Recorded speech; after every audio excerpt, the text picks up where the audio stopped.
Hello, my name is Dave Emery, and this is Side 1 of For the Record program number 716, Interview with Russ Baker. This program is being recorded on June 6th of the year 2010. And once again, it is my pleasure and privilege to bring back to our airwaves Russ Baker, the author of the enormous and consummately important book, Family of Secrets, subtitled The Bush Dynasty, America's Invisible Government and the Hidden History of the Last 50 Years. Russ Baker, welcome back once again to our airwaves. Thanks a lot. We just keep going here. Yes, once again, and we're getting into now what I guess one could call W Ascendant, and I hope that we have been able to at least familiarize the listeners with the networking that George W. Bush used to ascend to power, because it's some of the same networks that his father availed himself of, and which in turn are inextricably linked not only with big money, but with intelligence connections, and so many of W's connections, as is the case with George H.W. Poppy Bush, make no sense unless one examines them as intelligence and money laundering fronts. Speaking of money laundering fronts, we were doing just that in connection with Harken Energy, one of W's many curious business ventures. How does Harken Energy parlay into part ownership, and a very profitable part ownership of the Texas Rangers on the part of W. Bush? Well, I mean, because when his other first company failed and a second company took him in at an advantage to him, and then that company failed, and then Harken took him in at another advantage to him, and then provided him with both compensation and stock, and he was able to sell the stock at a high just before it went down, where there were allegations of possible insider information.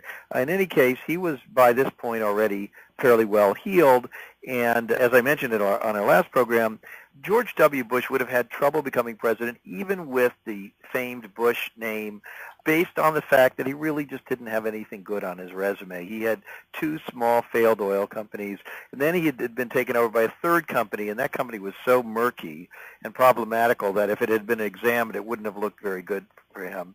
He also was full of people involved with powerful foreign interests. So he needed something true blue American, something really down home, and what better than to be associated with professional baseball.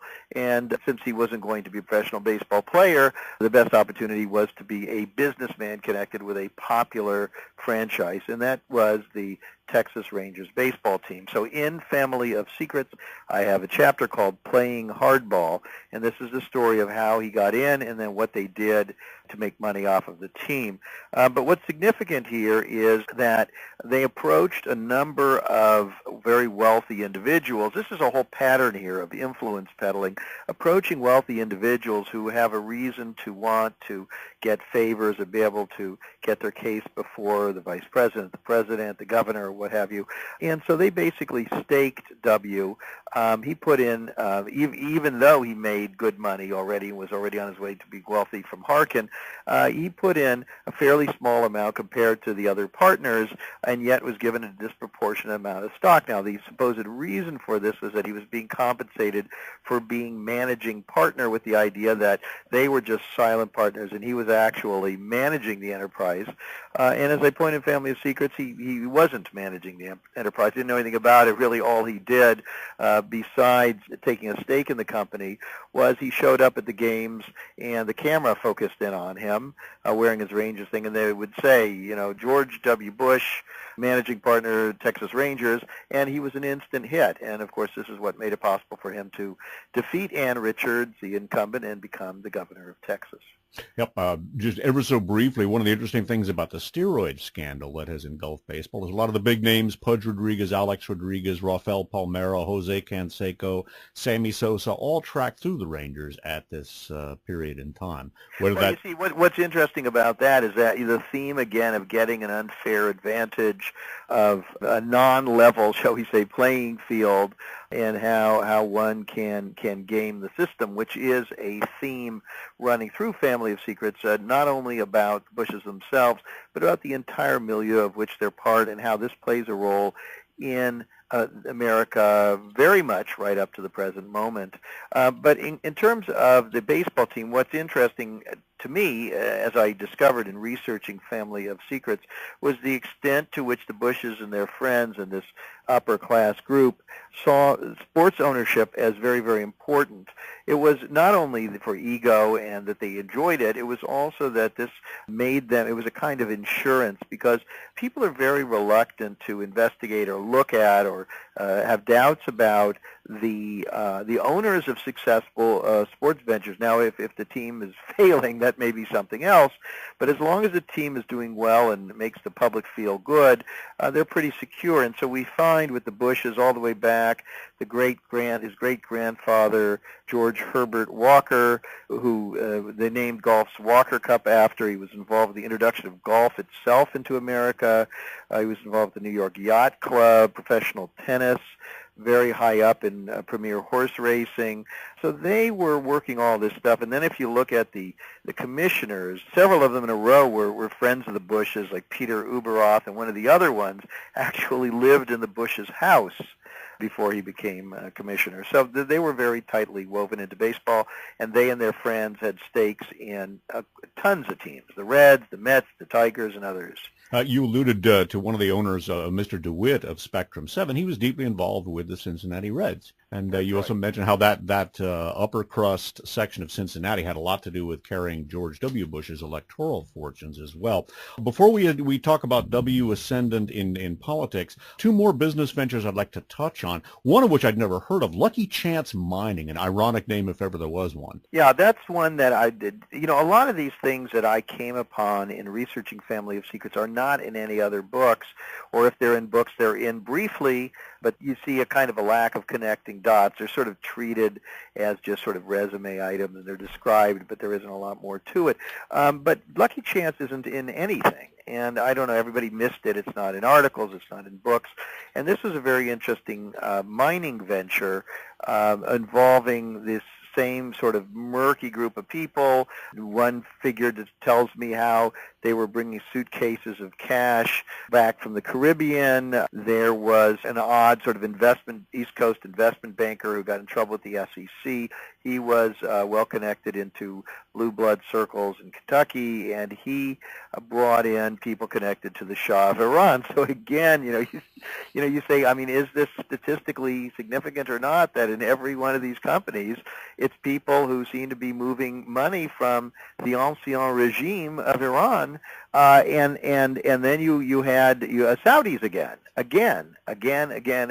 Saudis, Iran, the same circles continuously, and so Lucky Chance is a very strange thing involving mines out in California, and George W. Was brought in and was on the board of this entity, and it's very interesting that at one point when the outfit began getting a bit of scrutiny, he was off the board in a second. He was out of there. He did not even want to show up on the radar, and he didn't.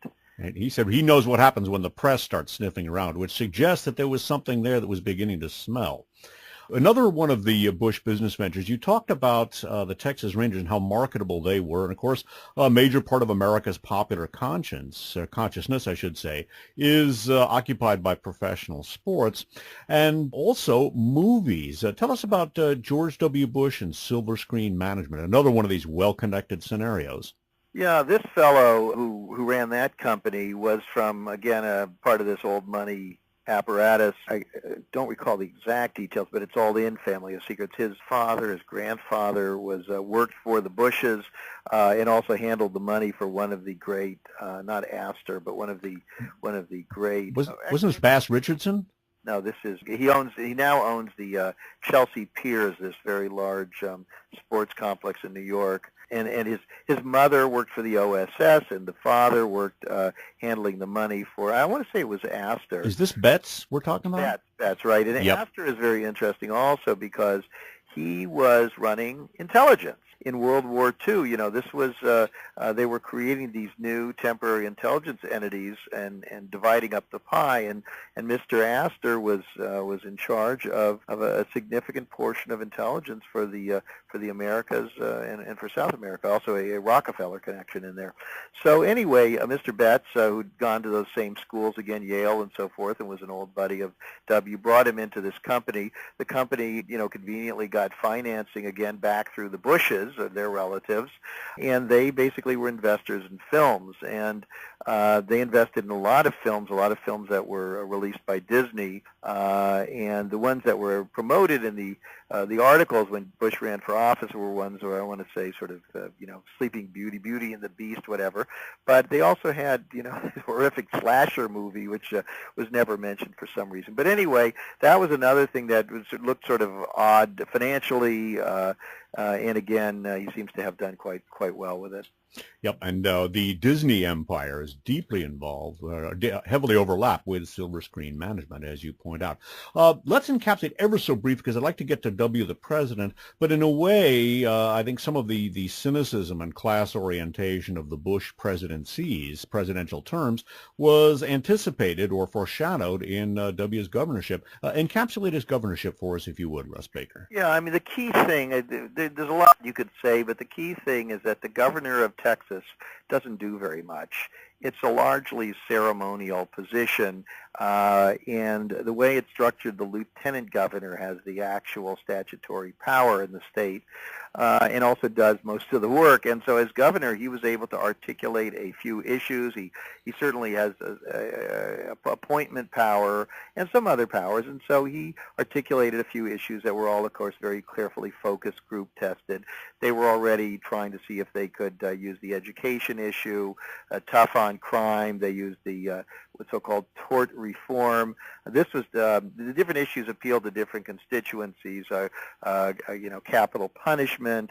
So some of them were very much for the average voter, but then some of them, like that so-called tort reform thing, was very much a play for the wealthy donors, where they were basically assuring them that they were going to get the threat of class actions off their backs. And we see these giant donors to Bush, and then years later to things like the so-called grassroots Swift Boat veterans movement that attacked and badly wounded John Kerry in the 2004 election. And some of those people were people who were facing significant lawsuits in Texas, whose burden was made much less by the activities of Bush as governor. So, he was able to create an image of himself as somebody who was tough and very, very effective. There was a lot of double standard stuff there.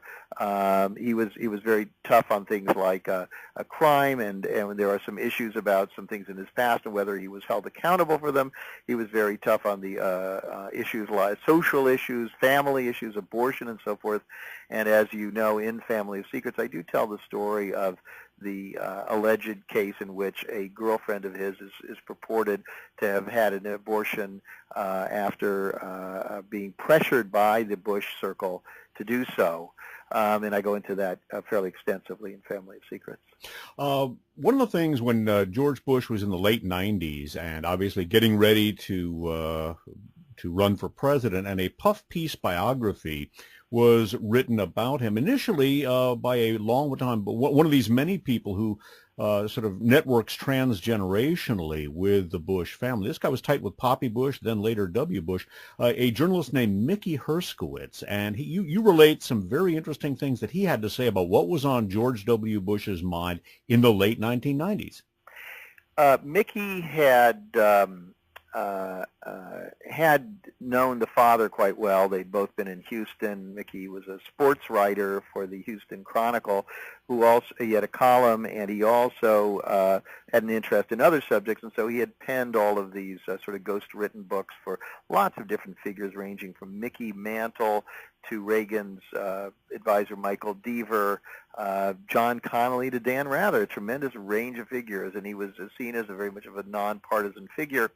And so he knew the Bush family and had approached W when he was running for president and about the possibility of them doing a book together. And W said, well, you better check with Karl, and Karl Rove was just too busy, and this was not on his radar. And he said, well, if he wants to do it, it's okay with me. So they were ready to sign a deal. Bush, his main concern about the book, really, the only thing he actually seemed to ask Mickey was how much money was in it for him.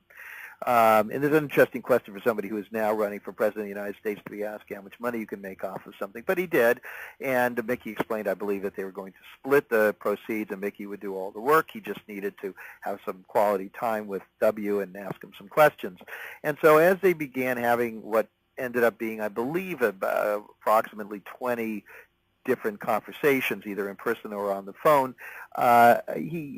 Mickey explained to him that they were going to go over W's life, and they began doing that, and W became uncomfortable, and he said, I really don't want to do this. And he said, there really isn't much to talk about.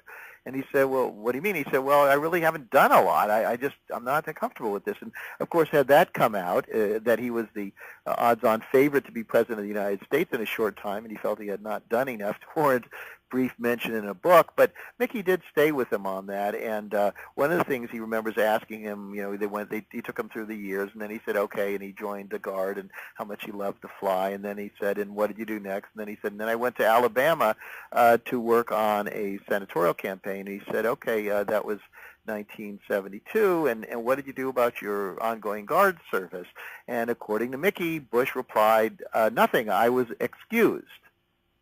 Now, this is a huge revelation because the Bush reelection campaign was all about trying to convince the press, and was very successful ultimately at this, that Bush himself had completed his military service, had continued to serve in Alabama, even though the records and the recollections indicate otherwise. And here he was confessing to Herskowitz that he simply didn't participate in the military anymore. So this was a problem for them that he had said this. But then they continued talking, and then he said, look, I'd rather talk about, what else can we talk about? So Mickey said, well, the other thing to put in a book like this is what you're going to do as president. And so waiting, to hear some spontaneous things, because you don't want these books to read too canned, Bush said, you talk to Carl. Carl will tell you what I'm going to do as president. This in itself is an interesting revelation. But he kept pressing Bush, and they talked about a bunch of things, and suddenly, according to Mickey, Bush brightened. And he said, well, I'll tell you one thing I'm going to do. And he said, I'm not going to be like my dad, he says, what he did with Iraq. He said, if I've got a chance, heck, I'm going to go in there, but I'm going to go all the way in, take that dude out. He said, I'm going to take Saddam Hussein out. And he said, I'm going to finish the job. And Herskowitz was sort of surprised by this, and he said, what's your thinking on that? And the reason he gave was the most astonishing thing. I'll tell it briefly here, but really the fuller rendition is contained in Family of Secrets, and it's somewhat complex. But in a nutshell, Bush told Herskowitz that he felt that he had been convinced over the years as a political advisor to his father and watching the presidencies and also foreign leaders like Margaret Thatcher, who was very unpopular in England until something happened. There was the invasion of the Falkland Islands, these little tiny islands that had more sheep than people. It was a completely mismatched battle against the Argentines, and Britain won easily, but she became a hero. And the Reagan-Bush administration had watched this with tremendous admiration, and W remembered this, and he remembered people telling him that if you wanted to be a leader with high poll ratings, you had to have a war. And, of course, for him, already foreshadowing before he was president that he was going to invade Iraq. We've got about 40 minutes left in this interview, Russ Baker, a lot to talk about. How would you characterize the 2000 election and election campaign itself and W's formal ascension to the presidency?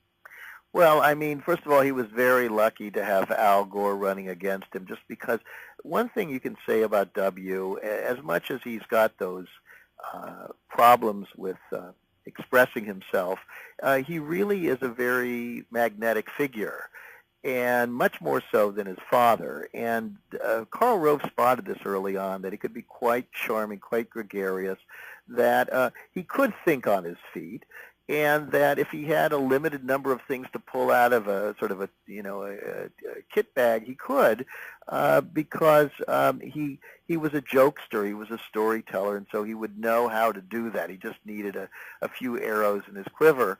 And of course they worked very, very hard to lower the expectations, and the media sort of ridiculously set one standard for him and another standard for Gore. And so if Gore, would exaggerate a small thing, they'd be all over for him about that, instead of focusing on his intelligence, his competency in general, what he had achieved over the years as a senator. With Bush, they really just said, all he's got to do in this debate is not fall over, and he's going to come out of this pretty well. And so that's what they did. It was a well-managed effort, and they also worked very hard, as we know, to marginalize blocks of voters, particularly in Florida. And, the kind of strategies that Karl Rove had developed over the years. And then, of course, I don't want to just rush through this, but then, of course, we had with the recount in Florida that the Bush side began to run it something like an intelligence operation. They called in all kinds of operatives who rushed there, exert pressure. I mean, it wasn't just the lawyers; they were exerting pressure all over the place on this thing. They were working every angle of it, and of course, ultimately, we saw how politicized court appointments should have become, and how the judiciary is not immune to pressure. So that was it, and there we were, and we at least Mickey Herskowitz already knew that we were headed possibly for war with Iraq long before 2003, indeed long before the September 11 attack. I want to recall briefly for veteran listeners too that a lot of the Republican cadre on the ground, their boots on the ground in the sort of mini riots that were occurring around the Florida recount, were people who once again tracked back to the whole Bay of Pigs thing and the media, not only involving Bay of Pigs, but later the Kennedy assassination, right on up to Watergate, and as you point out, Russ Baker, the Iran-Contra affair as well. George Bush does get appointed president of the United States, and immediately, well, you know what we should perhaps mention in connection with this briefly is his discovery of Jesus, how he came to Jesus, and how that fits into the political marketability of Bush. Right. That was another thing. I mean, it seemed in the end almost everything I looked at about him, almost everything that we read about in these best-selling books about him, almost everything we heard on the TV shows that we read on the front pages of the newspapers was carefully constructed and largely untrue. And yet today, most people believe these things are true. And so, the reasons for Iraq turn out to be other than has been said. What I am telling all of you here now about the Herskowitz thing is a story I broke. If you've heard of it, it's because it's on the Internet. But that was not known and is not known to the vast majority of Americans. The same thing with the religious conversion. The story is that he had been drinking too heavily and was being a bad father, and the business was bad, and that he turned for solace to the Lord.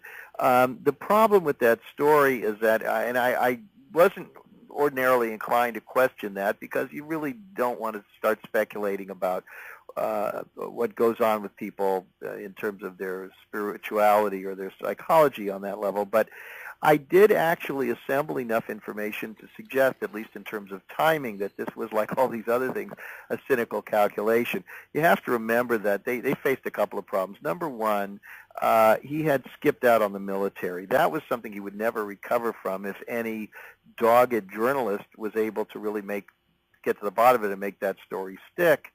And he also faced the problem that he really just hadn't done anything in his life of note up until he'd become, governor of Texas. And so how do you deal with the fact that there's one thing you don't want anybody to look at, or if they do, you want to be able to excuse it, and in the general, just divert attention from the fact that you really didn't accomplish much, and now you want to be the most powerful person in the world.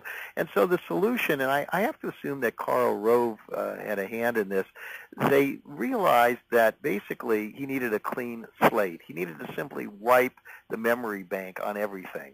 And so how do you do that? Well, either you have to wipe everybody's memories, or you have to just wipe your own slate. And the one really good way to wipe your own slate is a mea culpa, a kind of an apology. And the best and biggest apology you can ever have is to become born again, because by definition you're casting all your sins away. You are starting over again.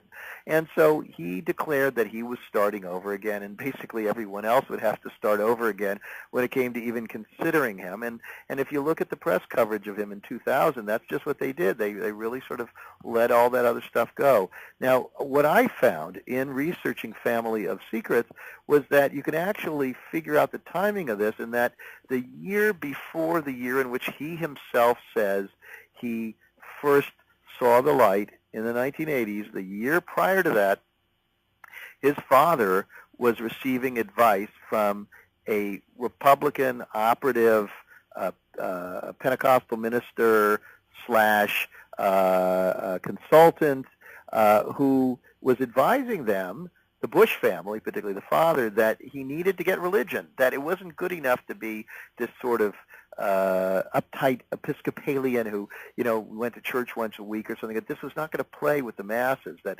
America had gone a much more fundamentalist route. Ronald Reagan knew that. Jimmy Carter knew that. They both played off of that very successfully.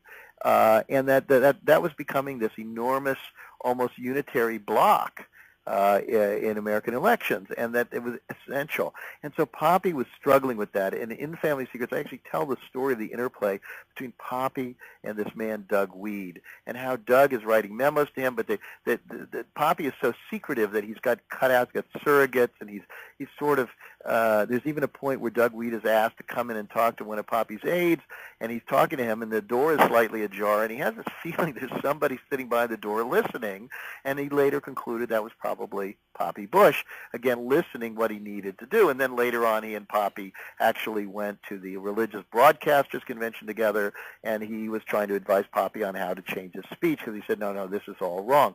Poppy had trouble, he was a kind of stiff character. He had trouble adapting. But the son, who was a top advisor to the father, apparently was reading all of these memos and was going, yes, this guy is right. This guy is right. This is what my father has to do, and this is what I'm going to do. Because the son already knew he was going to be in the limelight, either as the eldest son and namesake of the future president of the United States, or as a candidate in his own right. And so it certainly, the timing looks like it was a very easy decision for him to make, because, if any of us decide we want to become born again, you just say you are, and that's it. You don't have to do a lot. He went to some very mild Bible study classes with some of his pals in Midland, where he was prone to making jokes during them. And but there he was. And then he also announced that he had stopped drinking, and that's another very interesting thing, because by saying that he had stopped drinking, what he did was he actually drew attention to the fact that he had been a drinker before. And I think you can argue that by being born again, he appealed to one group, and by talking about the fact that he used to like drinking, he appealed to another group, which was sort of the good old boys who still like to drink, because they look at him, because ultimately they say that these elections come down to who would I rather have a cup of coffee with or a drink with, and, well, I'd rather have a drink with a guy who used to drink a beer and go fishing than some stuffed shirt like Al Gore. Mm-hmm. And also, of course, by becoming born again, George W. Bush placed himself in harmony with one of the largest Republican electoral elements, namely the born-agains, the Christian fundamentalists. So that's right, and it didn't hurt a bit. It's absolutely certain that the 2000 election and the 2004 election would not even have been close if it had not been for enormous numbers of self-described evangelical fundamentalist and Pentecostalist Christians to back him. Yep. And we're going to be talking about what actually unfolded as George W. Bush, the born-again Christian, becomes president of the United States. Russ Baker, tell us once again about how to get Family of Secrets on your website. Okay, bookstores, support local independent community bookstores. Hopefully they have the book. If they don't, they can order it. The chains, Barnes & Noble, Borders, and what have you. Online, barnesandnoble.com, amazon.com, our website, familyofsecrets.com. You can order it through that. And then we've got, very importantly, our new journalism website, Who, What, Why, the three words, whowhatwhy.com. It is a nonprofit, nonpartisan, independent investigative journalism website looking at the questions of the day and on into the future with the same investigative rigor, supported with public donations. We hope people will back us. All righty. We've been visiting with Russ Baker, author of Family of Secrets, and this concludes Side 2 of For the Record program number 715, being recorded on June 6th of the year 2010. For Russ Baker, this is Dave Emery saying thanks for listening.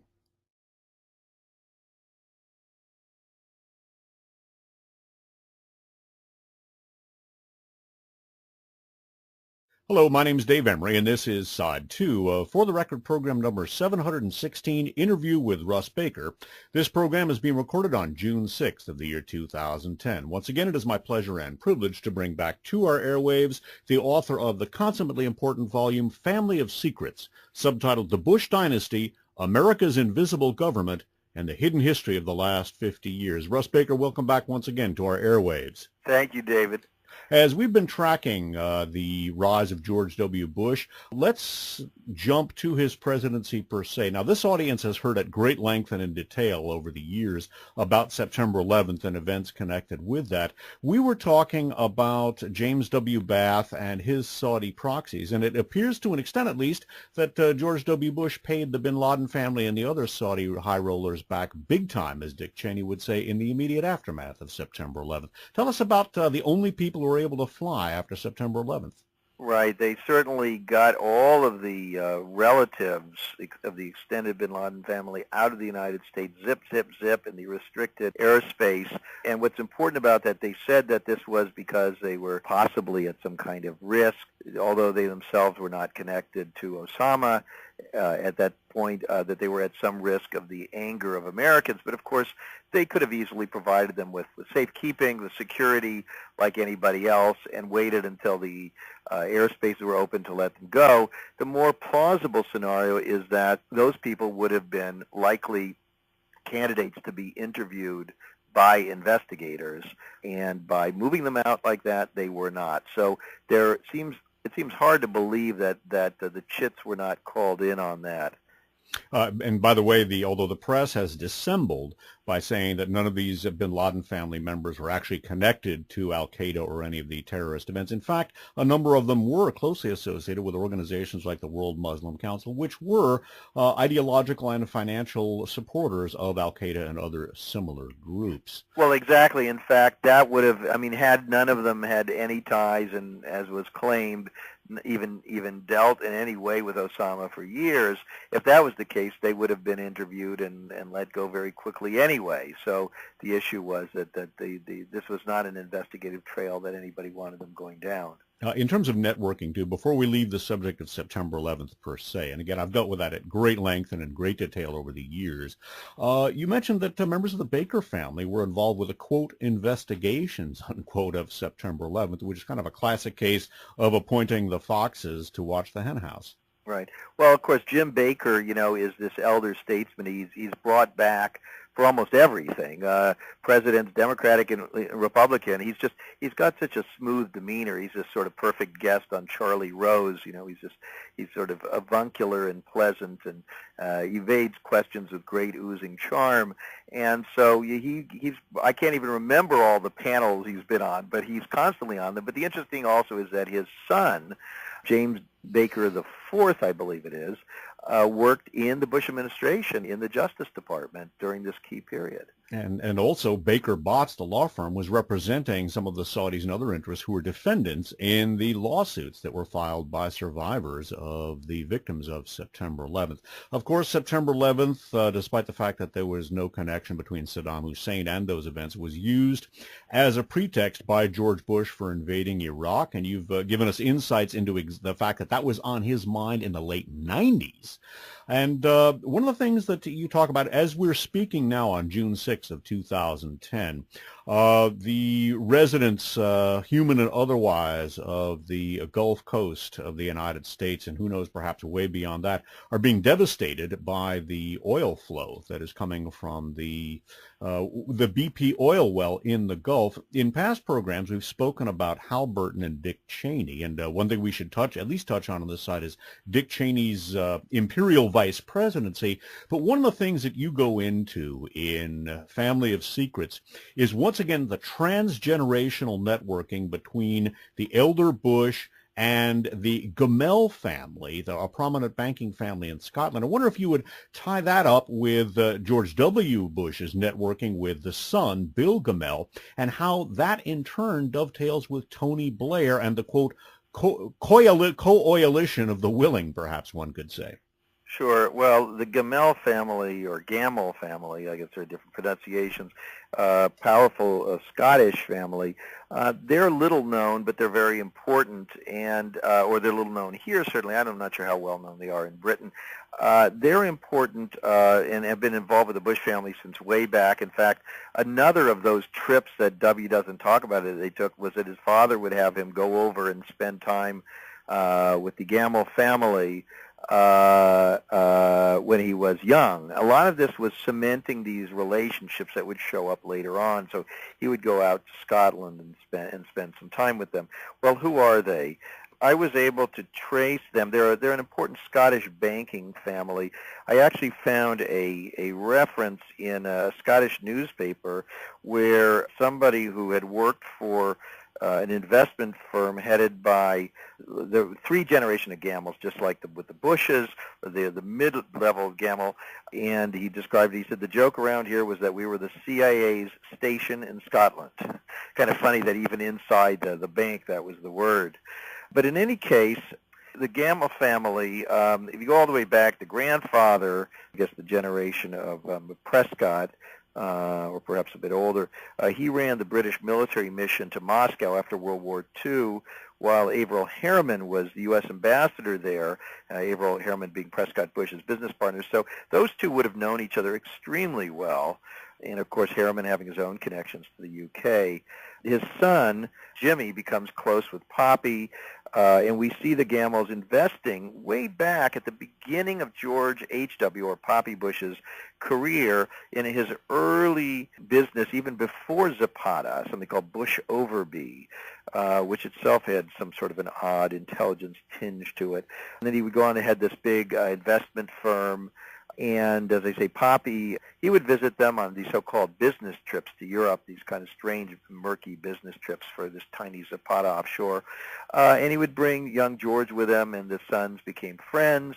And then Bill, the younger generation, would go spend his college summers on Texas oil rigs. He ended up setting up a big Scottish oil company, and his first deal was with one of W's earlier investors after W supposedly traveled to pitch him the idea. So all these guys were linked.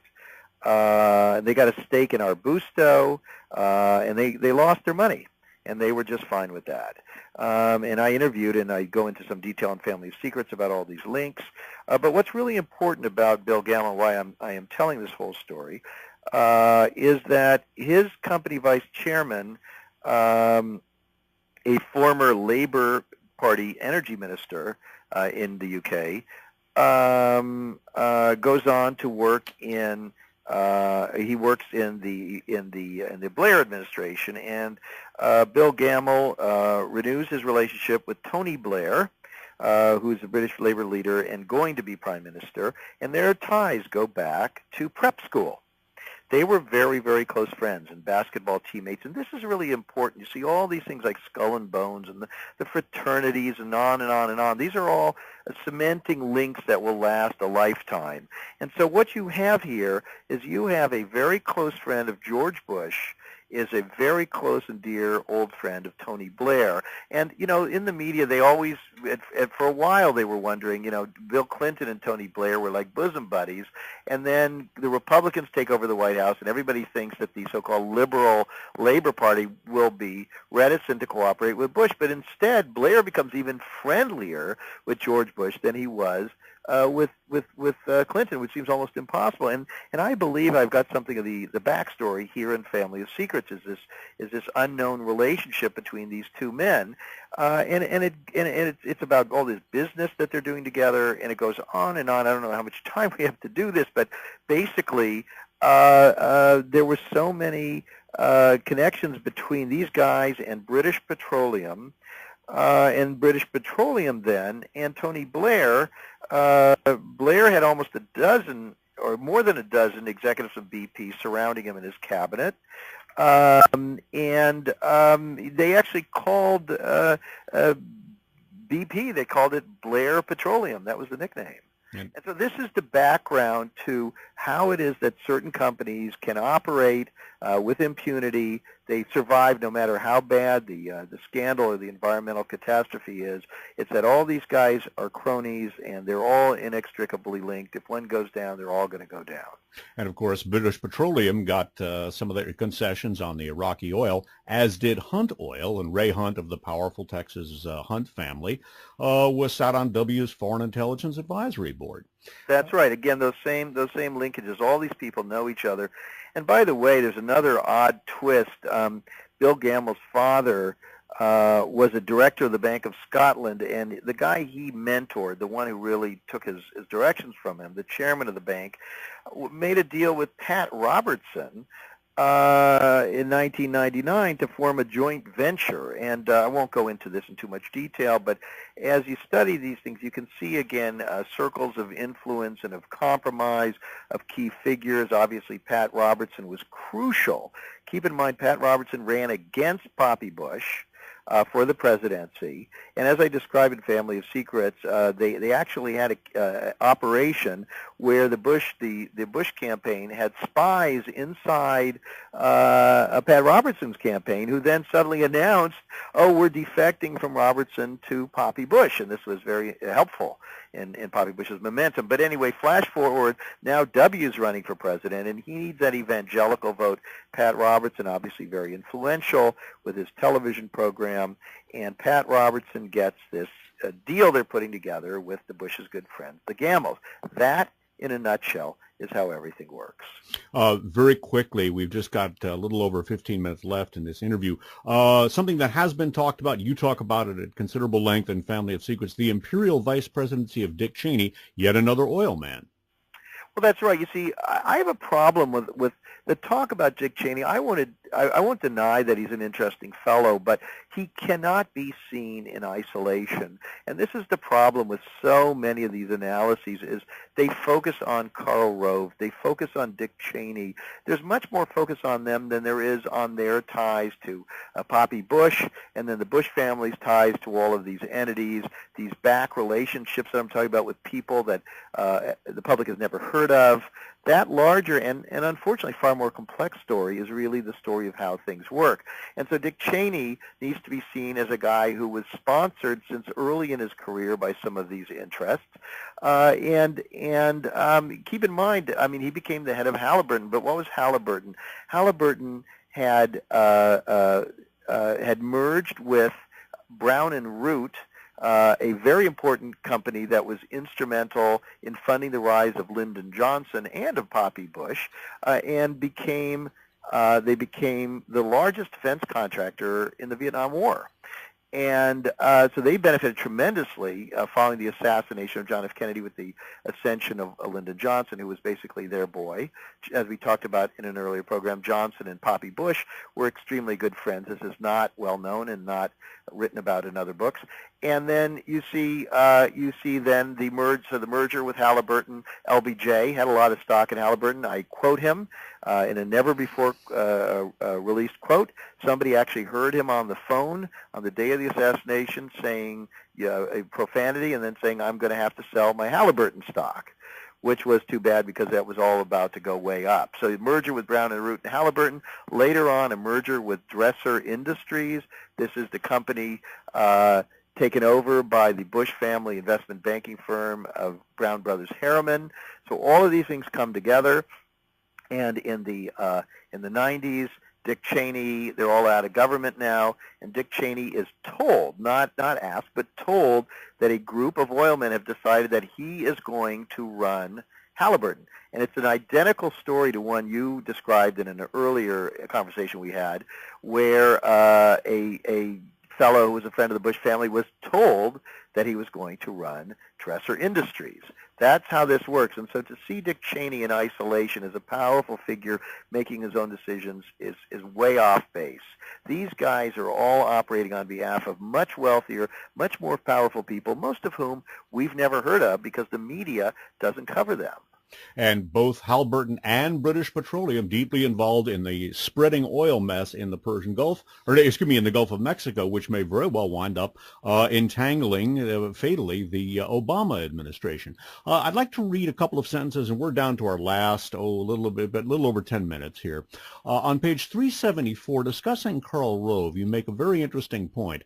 Rove was not ambitious. Rove was not just ambitious and often brilliant. He was, in fact, the most effective of a long line of covert operatives recruited as young men into a pervasive, extra-legal apparatus. Perhaps more than any other person, Rove represented the sub rosa convergence of politics with intelligence and espionage, truly the embodiment of the Bush political psyche. Just as the Bush business ventures are inextricably linked with intelligence matters, so too Bush electoral and media campaigns. I'd like to save some time for discussion of Joe Alba and Katrina, but very quickly, and we can do no more than touch on these. You talk about Karl Rove and two of his really, one has to say, beautifully, cynically executed operations, the swift boating of John Kerry that we alluded to, and also the deep sixing of Dan Rather and any further inquiries into George W. Bush's Texas Air National Guard stint.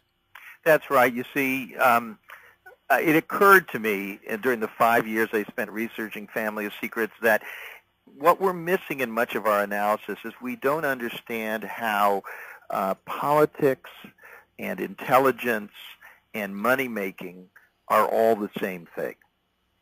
They're all part of the same thing. The way that Ray Hunt gets his oil deals is intelligence. He knows where it is. He gets there first. He has the right connections. He has political pull. It's the creation of the CIA, as we talked about on an earlier program, was by the business partner of Prescott Bush, Robert Lovett, and it's all very, very circular. It's all finance. It's all controlling resource extraction. It's all getting your people in control of the government and then tricking the public through very sophisticated propaganda techniques, and also demonizing and destroying messengers who are trying to get people to wake up and to open their eyes. And one of the things you do, and very much like your discussion of Poppy's covering of his tracks in Dallas on 11/22/63, and also the elaborate orchestration of the political defenestration of Richard Nixon and Watergate, your painstaking analysis, particularly of how Dan Rather was subverted, and also of how John Kerry, a decorated war veteran who, unlike George W. Bush, did not shirk duty in the Vietnam War. He served a term in the Navy aboard a light cruiser and then volunteered for the highly dangerous Swift Boat detachment, and yet he was successfully deep-sixed by the master Svengali, Karl Rove. Well, that's right, and this is extremely important, and again, in the books and in the popular press, they've missed this entirely, the true significance of all that. What it all came back to was that if you looked at George W. Bush's record and you discovered that he had skipped out on the military, you then would start rattling their political base, which is a very military sympathetic segment of the population. You also would raise the issue of spectacular hypocrisy, a family that's always pushing other people's children to go to war, they not going to war, W, and then not only not going to war, but skipping out on safe stateside service. So this was absolutely untenable. Also, this would have led back to the possibility that the father, George H.W. Bush, had been involved in cooking the books and covering up the son's AWOL status, and so they couldn't have this. So they already had a potential problem, but once John Kerry, a decorated veteran, as you point out, became the candidate, and people started looking at it, that they had a crisis on their hands. I believe this was the biggest issue facing the Bush campaign in 2004, was not anything but this. Of course, it was the fact it was becoming increasingly clear there were no WMDs, but this was all tied together because then it would raise questions about why they went into Iraq. And so I think they were terrified of this, and when Dan Rather, a guy with a lot of credibility, a major, super well-known figure, and the team that worked with him at CBS began going deep into this, it has become increasingly clear to me that what we're looking at with those documents that they put up on TV that were then adjudged to be false, that this was in fact a covert operation, that this was in fact a trap. And it was a trap very carefully calculated because those documents, which I myself had in my possession at the time that CBS aired them, were such that they were rather persuasive. They were consistent with what reporters already knew to be the case. They didn't really offer anything new, and so there was no real risk in letting Rather have them. But once he put them on the air and they were able to attack them and say there are anomalies there that you missed, they're obviously fake, it blew up in his face. It's one of the more brilliant gambits I think that we've seen in a very, very long time. We've got less than 10 minutes left here. I'd like to briefly, just as the Gulf of Mexico is the focal point of a huge oily mess in which both Halliburton and BP figure prominently. George Bush was finally turned south, just as Nero is said to have fiddled while Rome burned. Bush apparently fiddled while New Orleans flooded. And before we get into Michael Brown, just briefly, again, we've got just a short amount of time, yet another person who is part of this networking milieu and who once again appears to have intelligence connections, and that is Joe Albaugh, Bush's first selection to head FEMA. Encapsulate him for us, if you would. Right. So Joe Albaugh is a figure, again, the public hasn't heard much about because the media didn't do their job in focusing on him. And in Family of Secrets, I go into him fairly extensively. He comes out of a sort of murky background in Oklahoma politics where he was very much involved with favoritism and contracts. He gets recruited by the George Bush gubernatorial campaign, I believe, because he's a big, intimidating guy, and he's very, very loyal. And I think they needed to put a lid on these things, including the National Guard story. And so that's basically what he did. He came in there, and he kind of kept the trains running on time. He kept people on track and kept journalists away from things they weren't supposed to look at. And then he became he was a campaign manager for the presidential campaign, again, even though people have not heard of him very well. I don't think he was really running things, but he played that role as a sort of an enforcer. That's kind of the way reporters used to describe him.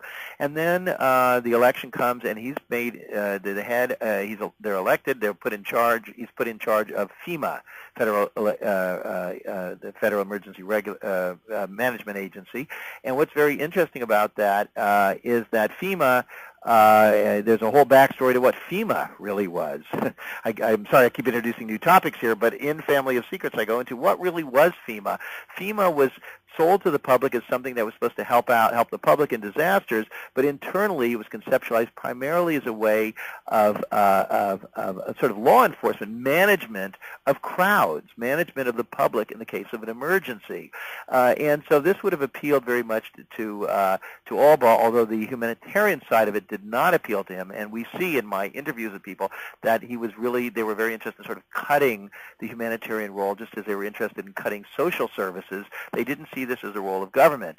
And so he was running that agency, but once 9/11 happened and they were forced to sort of merge the agency into this new Homeland Security, he didn't have the power anymore. He left, and he appointed the guy he'd brought in as his general counsel, a guy named Michael Brown. Michael Brown was an apparatchik in the Oklahoma Republican Party, also, I believe, involved with what were intelligence-like looking things as a sort of an assistant to Joe Albaugh. So you see Michael Brown, an assistant to Joe Albaugh, a kind of an assistant to Poppy Bush, actually, in the years before he was brought in to George W. Bush's campaign. So the way we ended up with Brownie, this guy who looked like a deer in the headlights, totally unable, not knowing what he was doing, was because, in fact, they really hadn't thought about that when they elevated these guys. They were thinking of this agency as something to gut. They were thinking of having loyalists in there who they could trust politically, and that was about it. And that's kind of shocking, but that's the whole story. One interesting detail you mentioned in connection with Albaugh is that he ran a company called Great American Resources. He claims to have worked for CIA, and you interviewed his ex-wife, who said they did all kinds of business, but that all the transactions were mysterious and done in cash, which is very unusual for a large company, but not at all unusual for an intelligence front. Well, again, throughout Family of Secrets, there must be, I don't even know the number, 10, 15, 20, 30 different outfits where every time somebody I interview says somebody else told them they were CIA, the money was mysterious, it was disappearing, the thing didn't make any money. I mean, it's all the same thing. Every time. One of the things you see with the Bushes, both George's Bushes and generations before that, you see an inextricable link between business matters and intelligence matters, intelligence in the sense of espionage, not intellect, and in turn, a fundamental synthesis of intelligence matters and what the public views as popular electoral politics and the media component of same. And it is throughout. For everywhere you look with W, everywhere you look with Poppy, one finds these types of connections. And in Family of Secrets, Russ Baker, you have detailed that. It's a huge book. It's 600 pages plus footnotes. And if it seems to listeners that we've we've done the War and Peace of radio. Suffice it to say that I think we could aptly say that we have scratched the surface, but no more than that. And I want to encourage listeners. A lot of people, I'm in my fourth decade on the air. People are always asking me, well, Dave, I believe what you're saying, but, what do I do about it? Well, something people can do about it is to go out and get the book. It's an election year again. Get the book, read it, and tell other people about it on the internet and via talk shows. We've got about three minutes plus left here, Russ, and maybe this is the wrong way of trying to sort of sum up and encapsulate things, but you alluded earlier to First Interstate Bank and its collapse, and you hypothesized about financial collapse, something which is on everybody's mind, and finally the deregulation had the effect that a lot of people were afraid it was going to, as W's presidency was drawing to a close. And you mentioned that although these financial collapses appear catastrophic to most of us, in many ways what Prescott Bush Sr. Was decrying was the socialism of Franklin Delano Roosevelt, which to an extent appears to have been undone by the Bushes. Maybe, do you think that's a good capping point for our discussions here? Well, I mean, it could be. I think that your question about what people can do is also related to all of this, because you see the deeper patterns here, which we don't seem to see or to talk about, is that we, the people, the public at large, are being massively ripped off. I don't know any nicer way to put it.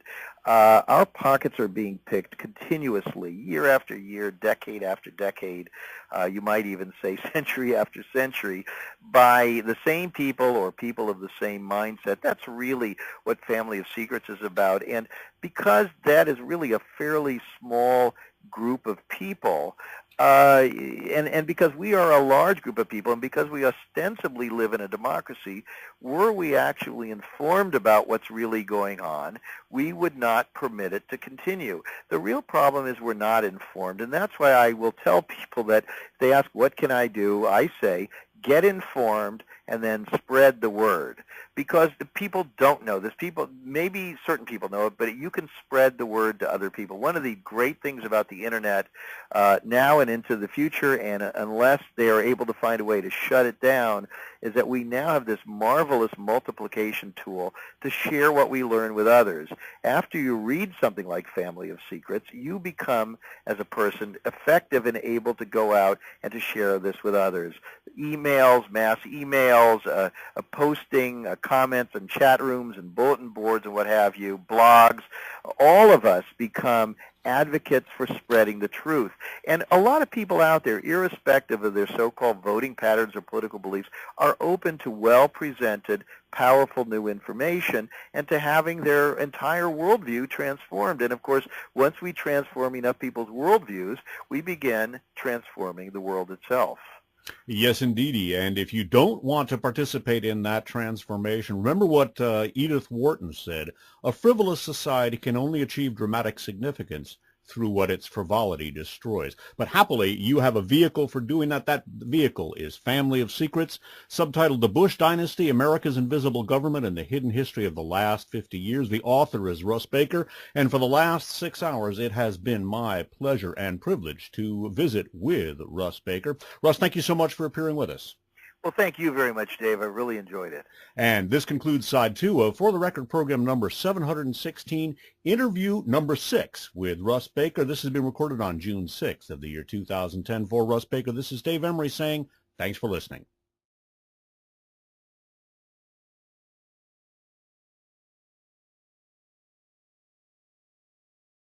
People who seem to be moving money from the ancien regime of Iran, and then you had Saudis again, Saudis, Iran, the same circles continuously, and so Lucky Chance is a very strange thing involving mines out in California, and George W. Was brought in and was on the board of this entity, and it's very interesting that at one point when the outfit began getting a bit of scrutiny, he was off the board in a second. He was out of there. He did not even want to show up on the radar, and he didn't. And he said he knows what happens when the press starts sniffing around, which suggests that there was something there that was beginning to smell. Another one of the Bush business ventures, you talked about the Texas Rangers and how marketable they were. And of course, a major part of America's popular consciousness, I should say, is occupied by professional sports and also movies. Tell us about George W. Bush and silver screen management, another one of these well-connected scenarios. Yeah, this fellow who ran that company was from, again, a part of this old money apparatus. I don't recall the exact details, but it's all in Family of Secrets. His father, his grandfather, was worked for the Bushes and also handled the money for one of the great, not Astor, but one of the great. Wasn't this Bass Richardson? No, he now owns the Chelsea Piers, this very large sports complex in New York. And his mother worked for the OSS, and the father worked handling the money for, I want to say it was Astor. Is this Betts we're talking about? That's right. And yep. Astor is very interesting also because he was running intelligence in World War II. You know, this was, they were creating these new Hello, my name is Dave Emery, and this is Side 1 of For the Record program number 716, Interview with Russ Baker. This program is being recorded on June 6th of the year 2010. And once again, it is my pleasure and privilege to bring back to our airwaves Russ Baker, the author of the enormous and consummately important book, Family of Secrets, subtitled The Bush Dynasty, America's Invisible Government and the Hidden History of the Last 50 Years. Russ Baker, welcome back once again to our airwaves. Thanks a lot. We just keep going here.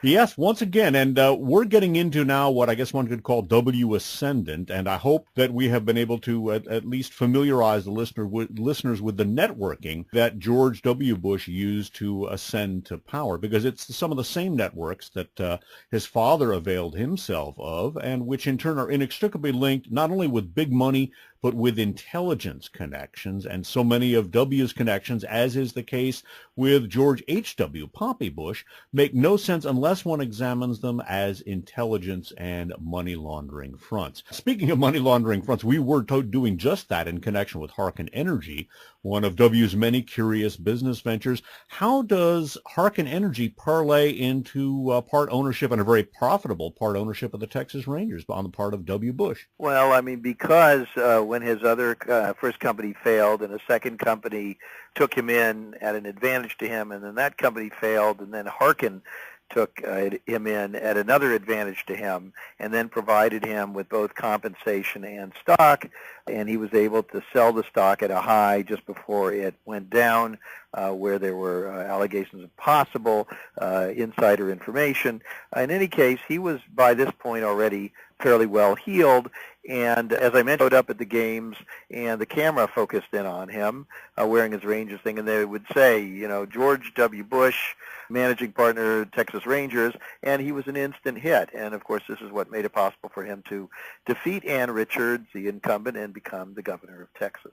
Yep. Just ever so briefly, one of the interesting things about the steroid scandal that has engulfed baseball is a lot of the big names, Pudge Rodriguez, Alex Rodriguez, Rafael Palmeiro, Jose Canseco, Sammy Sosa, all tracked through the Rangers at this period in time. You see, what's interesting about that is that the theme, again, of getting an unfair advantage of a non-level, shall we say, playing field, and how one can game the system, which is a theme running through Family of Secrets, not only about Bushes themselves, but about the entire milieu of which they're part, and how this plays a role in America very much right up to the present moment. But in terms of the baseball team, what's interesting to me, as I discovered in researching Family of Secrets, was the extent to which the Bushes and their friends and this upper-class group saw sports ownership as very, very important. It was not only for ego and that they enjoyed it, it was also that this made them, it was a kind of insurance, because people are very reluctant to investigate or look at or have doubts about the owners of successful sports ventures. Now, if the team is failing, that may be something else, but as long as the team is doing well and makes the public feel good, they're pretty secure. And so we find with the Bushes all the way back, his great-grandfather, George Herbert Walker, who they named golf's Walker Cup after. He was involved with the introduction of golf itself into America. He was involved with the New York Yacht Club, professional tennis, very high up in premier horse racing. So they were working all this stuff. And then if you look at the commissioners, several of them in a row were friends of the Bushes, like Peter Ueberroth, and one of the other ones actually lived in the Bush's house before he became commissioner. So they were very tightly woven into baseball, and they and their friends had stakes in tons of teams, the Reds, the Mets, the Tigers, and others. You alluded to one of the owners, Mr. DeWitt of Spectrum 7. He was deeply involved with the Cincinnati Reds. And you also mentioned how that upper crust section of Cincinnati had a lot to do with carrying George W. Bush's electoral fortunes as well. Before we talk about W. Ascendant in politics, two more business ventures I'd like to touch on, one of which I'd never heard of, Lucky Chance Mining, an ironic name if ever there was one. Yeah, that's one that I did. You know, a lot of these things that I came upon in researching Family of Secrets are not in any other books, or if they're in books, they're in briefly, but you see a kind of a lack of connecting dots. They're sort of treated as just sort of resume items, and they're described, but there isn't a lot more to it. But Lucky Chance isn't in anything, and I don't know, everybody missed it. It's not in articles. It's not in books. And this was a very interesting mining venture involving this same sort of murky group of people. One figure that tells me how they were bringing suitcases of cash back from the Caribbean. There was an odd sort of East Coast investment banker who got in trouble with the SEC.